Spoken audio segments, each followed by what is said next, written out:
because you are more than a girlfriend. You are more than a boyfriend. You are more than a wife. You are more than a husband. Get a life outside of your relationship. Let's talk about it. Hey girl, hey guy, it's Ty, and welcome back to Ty's Adulting Handbook. On this channel, we discuss all things practical life skills, personal development, and things you just wish somebody would have taught you in order to prepare for this thing called life. In this episode, we're going to be discussing how we're going to make sure that within your relationship, you have your own life. Let's get into it. So why are we going to be talking about this? Because this is actually something that I've experienced, and I know a lot of people out here have actually experienced it as well. As much as we love our person and want to be with our person and things like that, we want to make sure that we're having an equal balance. We're having hobbies. We have our own separate friends. We're spending time with our family, right? So let's go ahead and get into it. With getting a life, we want to make sure we focus on something called a healthy independence. Maintaining your own identity, interests, and friendships ensures that you don't lose yourself in the relationship.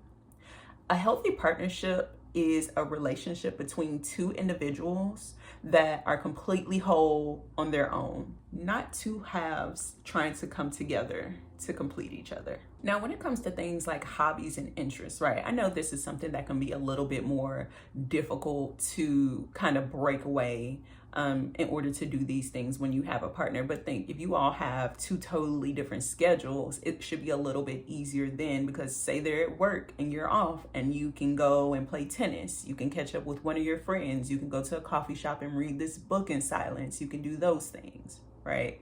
Making sure you have your own friendships, right? That way you can actually have that outlet. Sometimes you can't talk to your partner about certain things. Sometimes you just need girl time, or if you're a guy watching this, you need guy time to be able to digress, right? Those things are totally important within having a life, having your own life, getting your own life outside of your relationship.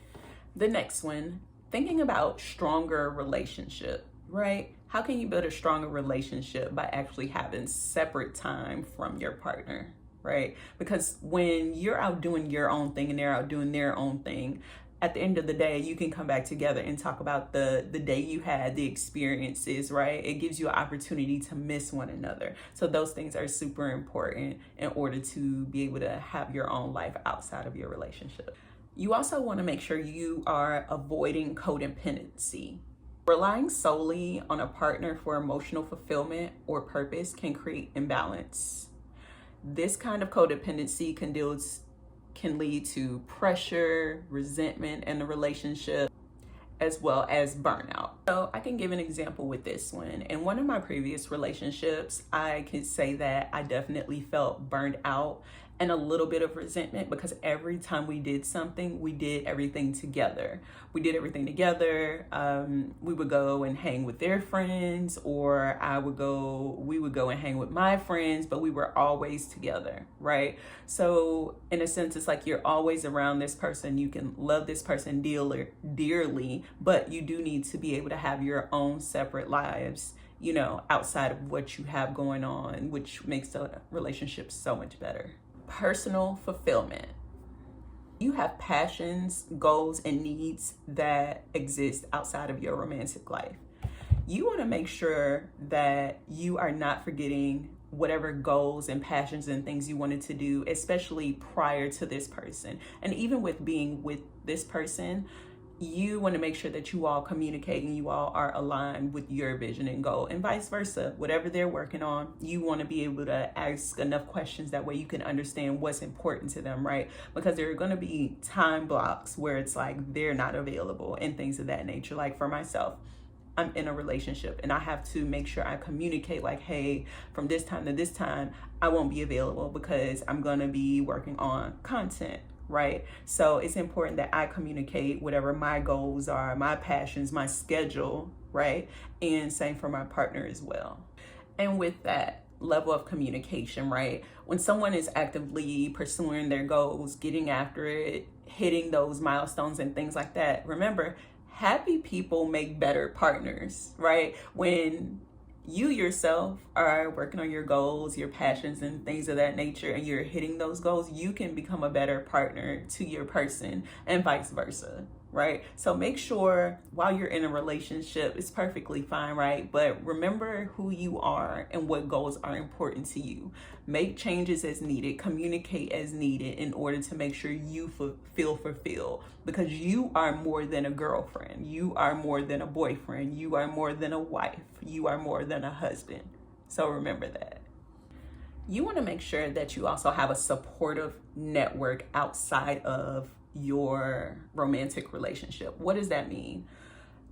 A lot of times we can put all our energy and conversations, our fears, our doubts, or, the conversations you want to have with that romantic partner, but you want to make sure that you have other supportive networks as well, right? Because everyone's going to give you a different perspective, and you want to be able to do that, because some things you can't talk to your partner about. They won't understand. Right? Versus maybe as a woman speaking to your mom about things that are like, okay, this is what's going on, and you can receive that different level of conversation or feedback, what have you, right? So being aware of having a supportive network, you have your friends, you might have a therapist, you have your mom, you have distant family members. Make sure you have a healthy network and not putting all your eggs in one basket just with that one partner. And time apart is good, right? We have things that we want to work on as individuals. Time apart is good, but also too much time together can make a relationship feel like we're just roommates and we're hanging out all the time, right? So keep that in mind. Overall, with this message, I want to make sure that you are always remembering who you are. You play multiple roles within your life, right? You could be a daughter, a son, a sister, a mom, girlfriend, like I said, wife or husband or boyfriend, whoever is watching this. You want to make sure that at the end of the day, you always make sure you do things to help yourself, have hobbies, get out the house, learn a new skill, learn a new language, and make sure you have that balance for yourself, right? Because a lot of times, especially for the women that may be watching, you can very much so end up being a wife, if that's your aspiration, right? But a wife, a living girlfriend, a mom, all these things, and you can definitely forget about yourself within your relationship. And self-care is the best care. One thing that I'm definitely looking forward to doing for myself with my 2025, 2026 goals is to work on doing more of like staycations, right? Especially for those of us that are watching that live with their person, right? And it's like we have this kind of routine, and sometimes you feel like you're in and out of the house, you're always working. We have a couple of hours out of the week to spend with our person, and then maybe or maybe not, we have weekends together. And it's a shared energy, it's a shared routine, right? But sometimes you want to see where you can kind of separate yourself in order to be able to sit in a quiet place and be in tune with your thoughts and journal and make sure your life is going in the direction that you want it to go in and things like that. So for myself, a staycation is something that I'm looking forward to, finding like a really nice hotel, maybe taking myself there for the weekend. I'm sleeping in, I'll get super cute, take myself to eat, maybe go shopping, do things like that, and just kind of give time and energy back into myself, right? So let me know down below in the comments, what are some things that you all do in order to be able to make sure you have your own life outside of your relationship, right? Are you doing staycations? Do you make sure you just go visit your family by yourself once in a while? What is it that you're doing? Because I definitely want to know. All right, so this does conclude this video, short and sweet. And I hope you enjoyed. If you have any questions, please leave any comments down below, and I'll catch you in the next one. Bye.